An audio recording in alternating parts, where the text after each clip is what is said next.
going about things destructively, and we are searching for existential truth, but we're searching for it this self-destructively. We're not searching for it, and there's a right way for things. And so we're going to take a look at the egg of life. So let's take a look at the egg of life, because when everything first starts out, it starts out as an egg. So the tree that we're on, it starts out as an egg. This seed is an egg, and it's encoded with everything that it needs. It's also a fractal of this whole, this tree right here. This seed is a fractal, and a fractal carries all the genetic information. If you take the seed apart and try to analyze it, which is what science does. Science study things by destroying it. So it has to destroy this seed to really find out the truth about it. That's what science does. And so if we want to find out about who we are, and we're destroying ourselves to find out, it's not really, so how will we know if we destroy ourselves? And so going about it the wrong way, we have to now start looking at it from the egg of life perspective. So when we start out inside of us as a woman, we have these cells that we are born with. And so in our ovaries, that cell is already encoded with everything it needs to be another copy of us, to be another human being. No science, no one has to tell it what to do. Exactly. But it is also encoded with free will, with a free will gene, which interacts with the energies that's outside of itself and inside of itself, that it can adapt to the environment. That's the most important thing. And so when a woman go through ovulation, and she have that egg that's ready for the interaction of a sperm, that's again the duality. It's a fractal, and that sperm is a fractal of a male. Can you imagine? In that sperm, it has all the coding to bring another life into the world. And because it's a fractal creation, and it's a part of duality, the female needs the male. And because of it, it's two separate energies. One is electricity and one is magnetic energy. And they have to come together to create life, because that's the coding. Everything has a coding. This seed has a coding to only be, its coding is only to be the acorn tree. Nobody needs to come and tell it like, hey, this is what you need to do. It doesn't have to go to school and get a degree on how to become an acorn tree. No, it's coded. Just like the cell inside a woman ovary. Does it need to go to any kind of universities? No. It has a coding inside of it. The coding is inside of it that tells it what it just, the sperm activated, and they both come together and create one cell. And from that one cell, again, it subdivides and goes 2, 4, 6, 8, 16, 32, and keeps subdividing till those billions of cells enclose all this energy that's inside of it. And all this energy, electrical and magnetic energy inside of it, fusing together. Just think about that. Yeah. This life is creating from this form, from this one cell. Wow. And at that stage, the cell can be anything. It will be the legs, the arms, the internal organs, the brain, from all of the energy, exactly what organs to form, and yes, how large, how small, how many fingers, how many arms, how long to make them. Exactly, because that's the coding. Exactly. And if something is going on within the mother, or within outside of nature, it can interfere with the coding. Cause deformities. Yes. And the baby might have a gene that is not turned off when it should have turned off, or might turn on when it should have been off. And so it's the on and off, the yin and yang, in it, that duality again that's inside of us. And so we never have to instruct the cell what to do, because it's already encoded. And that's how it is with our existential journey of understanding who we are, the spiritual growth. activating our immortal seed. We just have to know that that knowledge is within us, and if we go within us, we will be able to activate that. And from a very early age, I for some reason I just knew that. I don't know why I knew that, but I knew it within myself. And so I kept always like searching, but I was also, like everybody else, searching for a teacher. And I'm like, there got to be a teacher who can teach me. But throughout my whole life, I was never able to find the teacher who I thought was outside of me. And I realized once I started going inward, I would find a teacher. There's a book called Ishmael. I've read it. I love that It's book an amazing because book, yes. I was like, oh my God, that was me. Yes. I was searching for that teacher. And when I first read that book, I was like, oh my goodness, that's a great book. It is. Beautiful book. And so, we're searching. We're searching for a teacher. We're searching for somebody to teach us. But I can guarantee you, and this I know from going inward, that when the student is ready, the teacher will come, and the teacher is going to come from inside of you. Exactly. You'll be able to activate that, that gene inside of you that's going to bring all these experiences and these understanding of life. And so, it's just absolutely amazing. And that's with the talking about, again, with the egg of life. And so we just have to understand how that works. And from because the egg of life, it's an intelligent design, right? And so we have to put that into practice. And now that we are in conscious awareness, we have to do it with our breath, and we have to, because subconsciously our heart beats, and we don't have to do anything because there's an energy that's inside of our heart that keeps the heart going, and we don't ever have to do it. And so when we connect with our heart and do conscious breathing, it's a whole new world unfold for us. When we connect to our mind and do conscious breathing and send that breath to it, it's a whole new world, inward world unfold for us, because of our mind is that energy that sustains the brain and sustains the body, and the heart is another energy that sustains the body by through the heart. And one is magnetic and one is electricity. Right. And I can tell you this, that fundamentally we are all energy, and electrical magnetic energy. Would you believe that we're all just electrical magnetic energy taking form in this realm, learning and understanding how things work. And energy, this is the energy taking form in a tree. And so energy taking form in this grass, this energy just taking forms. And so we just have to understand what is our soul journey, what is our human purpose and our soul purpose. Yes. Nobody can answer those for us. Like LaMetra says, we have to go inward, and when we have purified our space enough, then the teacher will ascend to us. We don't have to do much but do that. But what we have to do is to prepare our body for that amount of energy to come into it. Could you explain what type of preparations one will have to do? Yeah. So the first thing I would say is to make a sacred circle. And when you make a sacred circle, it's just you and you alone in that circle. You don't want to call any beings. Right.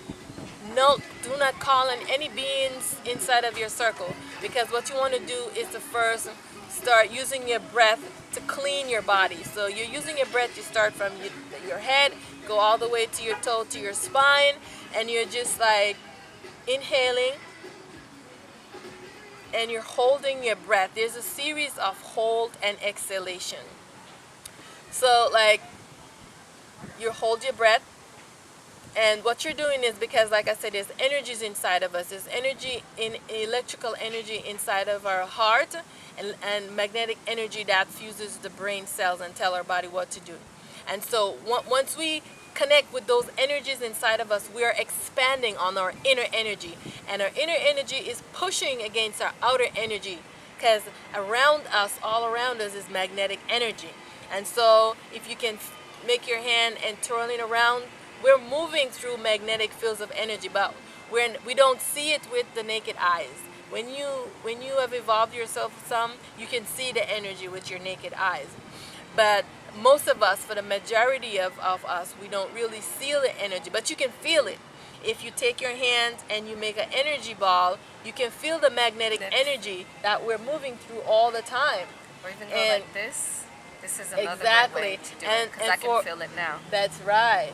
And for a lot of people, when they say they're doing energy work, they're using this magnetic energy that's around us.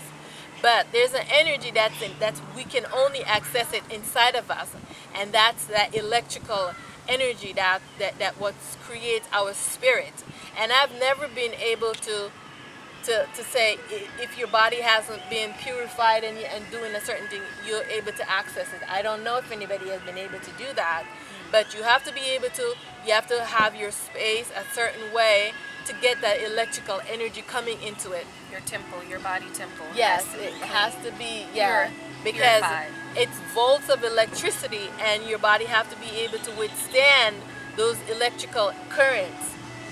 And so any type of drug or alcohol will suppress that type of energy. Yeah, so you can't take drugs.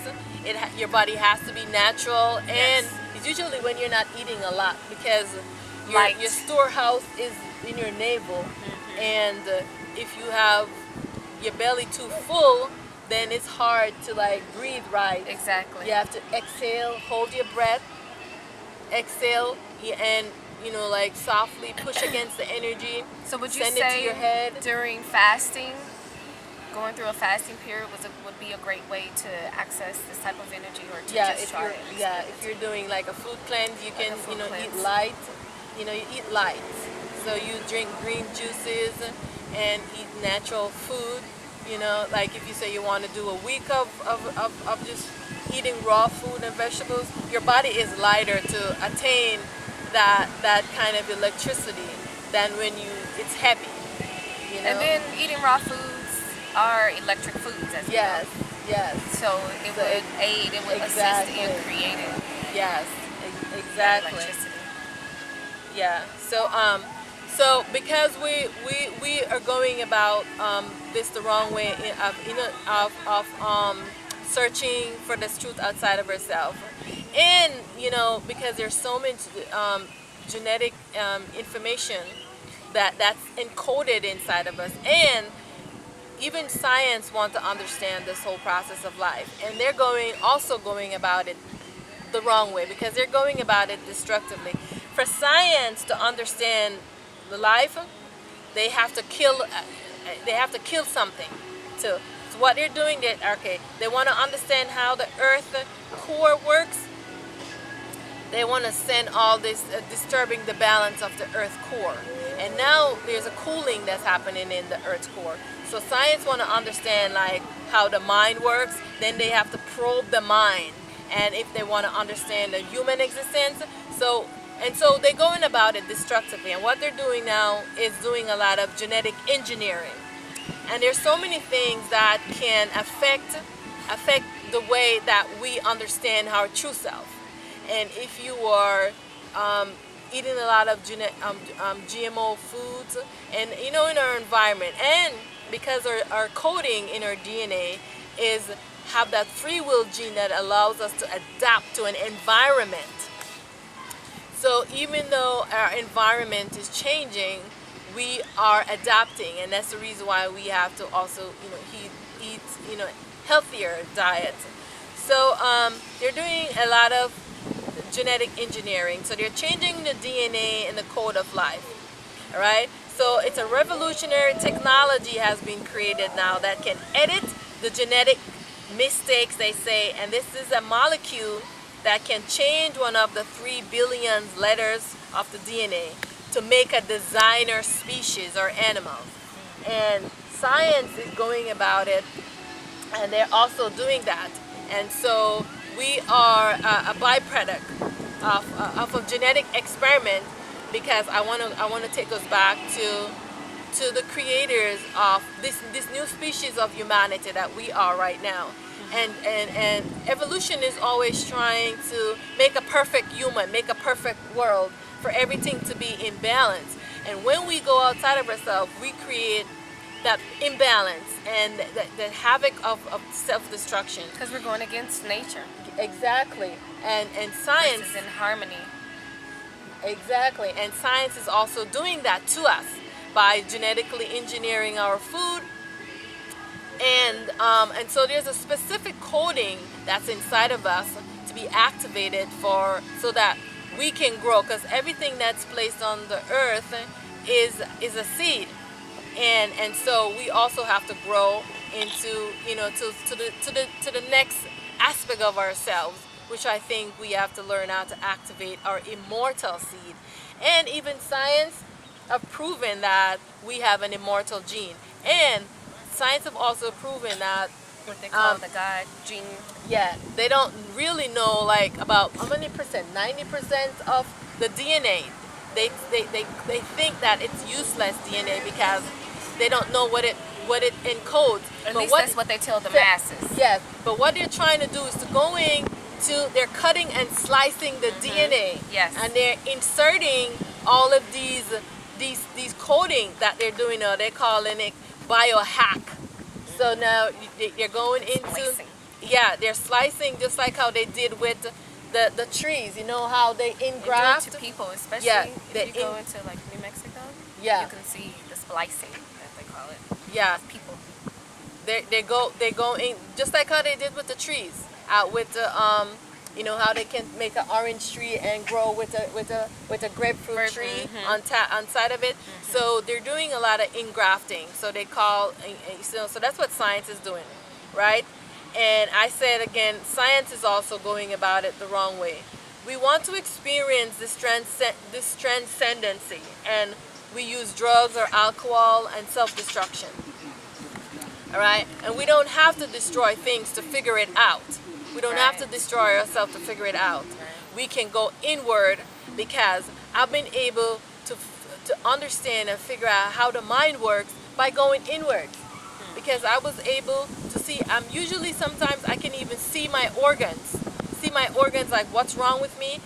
I'm shown the organs, and if you become very proficient at it, you can even go in and do surgery energetically on your organs without even cutting your body.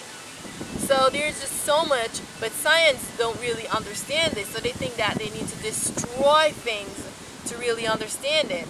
And so they have given us the same idea that we need to go outside of ourselves. We need to get into all of these, things that LaMetra touched on earlier to find out our existential truth.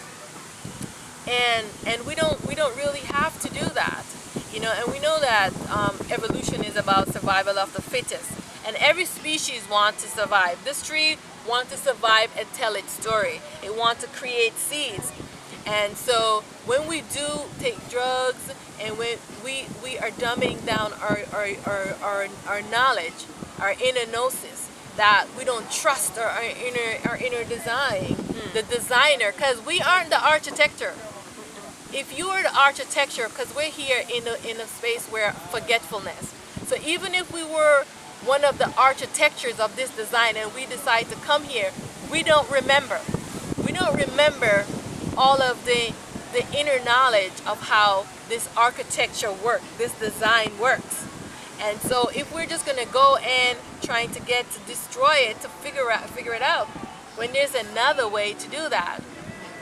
And so with the drugs, taking drugs, alcohol, and all of those things, it's just going about it the wrong way, And I feel like our body is a temple, and the only way for us to have the higher spirit access our body is by purifying it. Otherwise, you're going to have an experience outside of yourself. You're going to have an experience, but it's outside of it. They say out of body experience. No, you want to have inner body experience. You don't want some beings who don't want to evolve themselves coming and taking over position of your body. Right.